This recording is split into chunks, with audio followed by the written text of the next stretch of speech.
এমন 3টি গুনাহ যা ছেলেদের তো জানাও নেই যে এগুলোও গুনাহ এবং 90% ছেলেরা এগুলো করছে।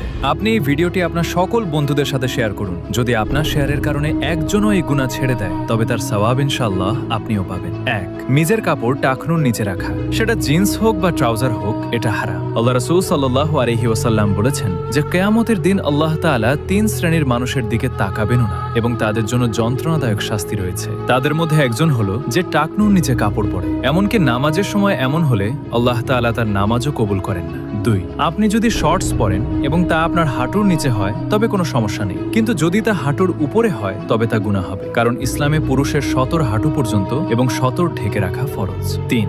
যা প্রতিটি মুসলিম ও প্রতিটি ব্যক্তি করছে তা হলো নিজের চুল চারপাশ দিয়ে ছোট বড় করে কাটানো। আপনি কি জানেন যে ব্যক্তির চুল চারপাশ দিয়ে সুন্নতের খেলাফ ছোট বড় করা হয় সেই ব্যক্তির উপর 24 ঘন্টা আল্লাহ তাআলার লানত বর্ষিত হয়।